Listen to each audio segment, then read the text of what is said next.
even we start with preliminary practice, we start with a supplication to the Guru in the beginning. And here in the Ngondro itself, it says that in order to practice the four empowerment, then we must go through this preliminary practice. So we are, even the Ngondro, even the preliminary, we are already in the framework of Vajrayana. We're already talking about the four empowerments. So when you talk about the four empowerments, of course, the base empowerment, and then the path empowerment, then the result empowerment. And base empowerment is the Tathagata Garbha or Buddha nature that we all has within oneself. So that, I think, having fully kind of confident that we all have the Buddha nature, Tathagata Garbha, I think it's very essential to practice, progress in practice, because then you have a goal to achieve. And not really having fully confident in one's inherent Buddha nature, then we are really not really sure about our goal, where we're going. So therefore, there are so many teachings, so many logic explanations that we all have this Buddha nature within us, we inherit. The reason is all the negative emotions, anger, hatred, jealousy, it's a very temperamental.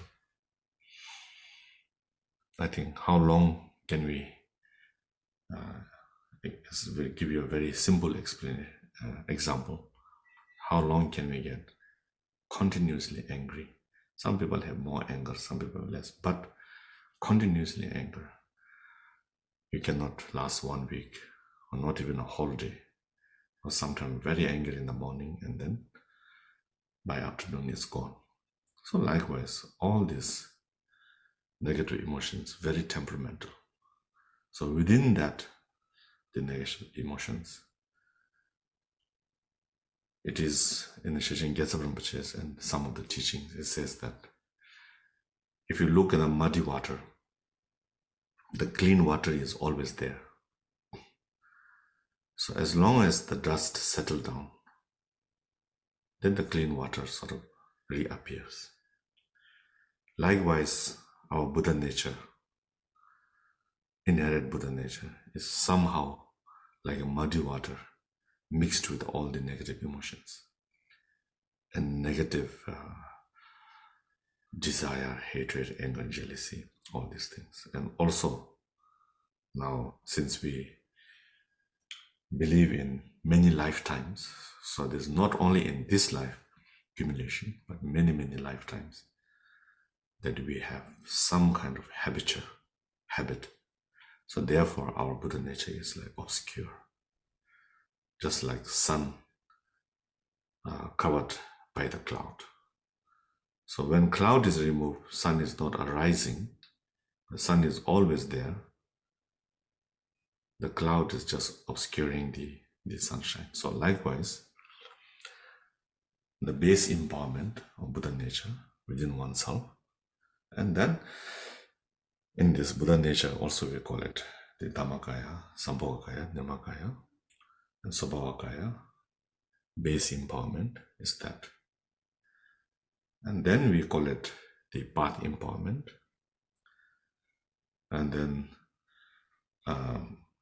with some kind of Vajrayana implement and some kind of method, skillful means, that the Guru uses vase, skull cups, mirror, crystal, so there's all these things, give you the four empowerment.